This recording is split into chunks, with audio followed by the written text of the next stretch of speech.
Thank you for having me. Good morning to you, too. We want to talk about a brand new book that you co-authored. It is out today, and it's called Take Me Home Huey, Honoring American Heroes Through Art. And this is an amazing piece of art in itself, Claire. Yes, that's right. The contemporary artist, Steve Maloney, who hails from Kalamazoo, Michigan originally, created a sculpture in 2014, finished it in 2015, out of a Huey helicopter to honor America's veterans of the Vietnam War. And it's specifically part of an event, ongoing commemoration of the 50th anniversary of the war.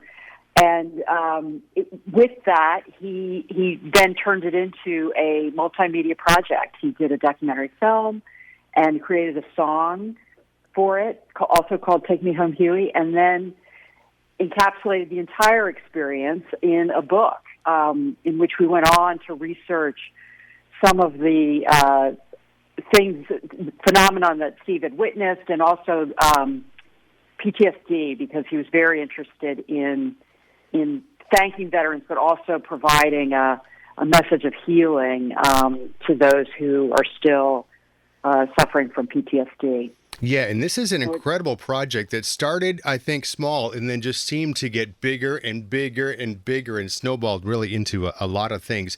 I want to back up just a moment, though, because Steve's story, as you mentioned, it starts here in Kalamazoo. He worked for Gilmore's, which a lot of people remember that department store. And then Steve had his own place downtown, a clothing store. That's right. He and it was named Steve Maloney, and he sold fashionable menswear, and that's really when his artistic career sort of started to take shape, because he loved doing the merchandising of combining the patterns, and that led him years later. He continued his business career for many decades, but when he became an artist in the 90s, he drew on that merchandising skill that he really perfected in Kalamazoo. Yeah, and Steve worked in a lot of different mediums, and this is probably the most unique. And you say sculpture, but this is not a model of a helicopter made out of metal or plastic or marble. This is a Huey helicopter from Vietnam. And if you've seen Apocalypse Now, you've seen this helicopter. If you've seen the opening to MASH, the television show, you've seen this helicopter. Steve made one of these into a work of art. That's right. So he would describe it as mixed media, and that's probably appropriate. He works with found objects primarily, so like the artists of the 60s that inspired him, Andy Warhol and Klaus Oldenburg, he would take found objects and turn them into artworks. That was one of the medium that he worked in. He also painted and did other things, but he had done a previous helicopter sculpture that was very whimsical and covered in rhinestones and inspired actually by the rhinestone cowboy. So he had experience working with helicopters, and then when he decided that he really wanted to do something to honor vets of Vietnam, the helicopter was an obvious choice because it was so ubiquitous in the war. Vets are so familiar with that sound. It just meant, that the U.S. Army was around, and so it was the perfect combination of both his experience and love of machinery, and a symbol of the war. Yeah, and I got an advance copy of the book, and thank you for that, because it's fantastic. It really, really is, and it does a great job not only of telling the story of Steve's beginnings here in Kalamazoo in his career, but then the Huey helicopter, and really what that meant, as you say, what that meant to the veterans, and what Steve's exhibit, what his work meant to these guys. And a lot of them hadn't really talked about this. They'd wanted to hide everything, and PTSD really wasn't very well known at all until much later. That's right. So the reception to the sculpture was so unexpected for Steve. I mean, the veterans would touch it, and some would cry, and memories would just come flooding back, and all their senses, smell and sound, and he wanted to know more about what he was witnessing. So this is where I came in after he took the sculpture on tour, where this reception, even grew more, and then really wanted to know more about it. So we did some research on, what exactly he was witnessing. And a lot of these veterans did come home. There was no acknowledgement of PTSD. They suffered for years until the condition was acknowledged and the Veterans Administration started its National Institute for the Treatment of PTSD. And there was no way to deal with it. Some turned to drinking and drugs. And so today, I think, acknowledging it and is help even to veterans who've come home, who were at war 30 years, 50 years ago. It's still an ongoing thing for some of them. Oh, I think you're right, Claire. And really in naming it, that goes a long way to battling it. And I think people couldn't always do that. And maybe some of these guys thought they were the only ones that felt like that, so they couldn't say anything. And Steve's work really helped to give that a voice.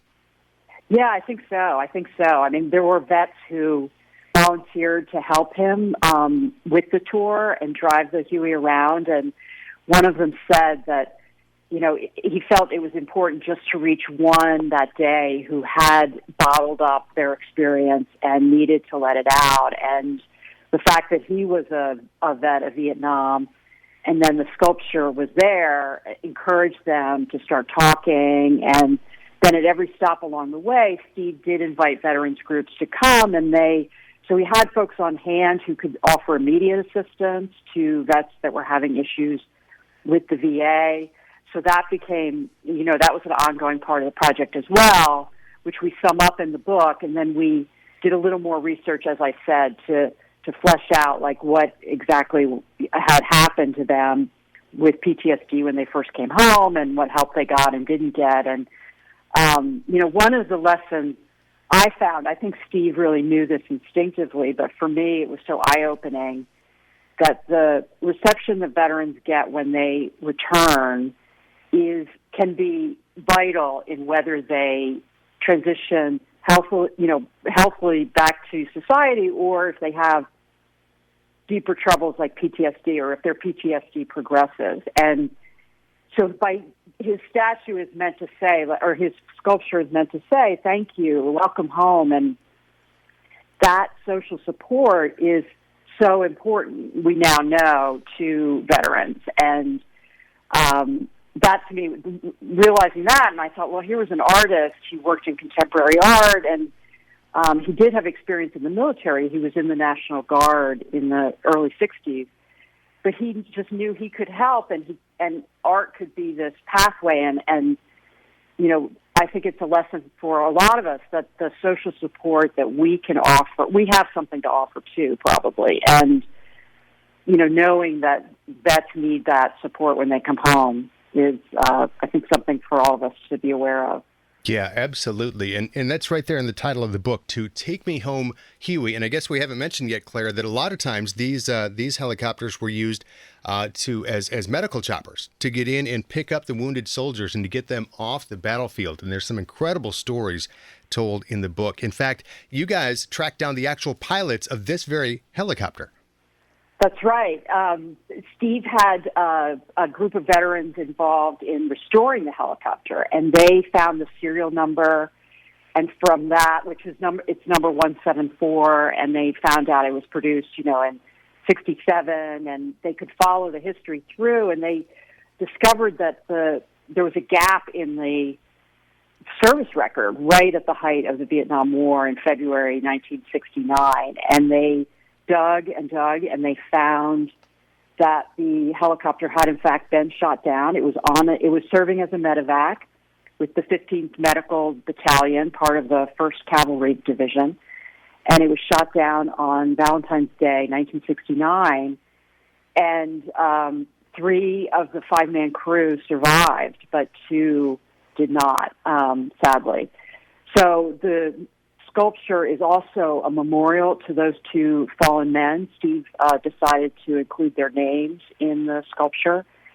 And it's, it is when they found it, it had bullet holes in it, and they restored that. So it was combat-hardened vehicle that Steve resurrected, gave a new life. And that was the healing message that he had, once he got the helicopter and understood its history and was learning, about PTSD at the time, and that Vietnam vets even 30 years later were still struggling. And he just thought, well, I'm going to give them this symbol of rebirth into a colorful, comforting object that they know so well and that they have good thoughts about, and send that message of healing. Yeah, and it's there's evidence that it has worked all throughout the book. And Claire, you and Steve did an incredible job, not only with the photos in this book, those are incredible, but the text and just telling the story. And I sat and read this in an afternoon and really, really enjoyed it. And I guess I meant to mention this at the top too. I'm so sorry to hear about the passing of Steve. I was devastated to find this out. I'm halfway through the book and it's telling the story of the song that goes along with this. So I thought I'd pull that up on the internet. And that's when I found out Steve had recently passed. Yes. That's why you're talking to me. I mean, Steve was really looking forward to this book tour, but he died suddenly on February 23rd of this year. So it's been a huge loss to those of us who at the studio where he works. And, we miss him greatly. Wish he could be here to see this book go out into the world, as he did his other projects. I mean, the good news is that the sculpture has a home at the Palm Springs Air Museum, and the book is out there, and the documentary is still available for folks who want to watch it. And we just, I think this legacy will continue. He told us, and me as we were writing the book, that it was the proudest thing he'd ever done. It's a great piece of work. It's called Take Me Home Huey, Honoring American Heroes Through Art. It is available today. All the links to everything you need that we have been talking about are at WRKR.com and on the app. And Clare Nolan, award-winning documentary writer and producer. If you've seen Discovery, if you've seen Nat Geo, you've probably seen Claire's stuff. And Clare, thank you so much for taking the time to talk with us today about this important work. Oh, thank you so much. It was great chatting with you.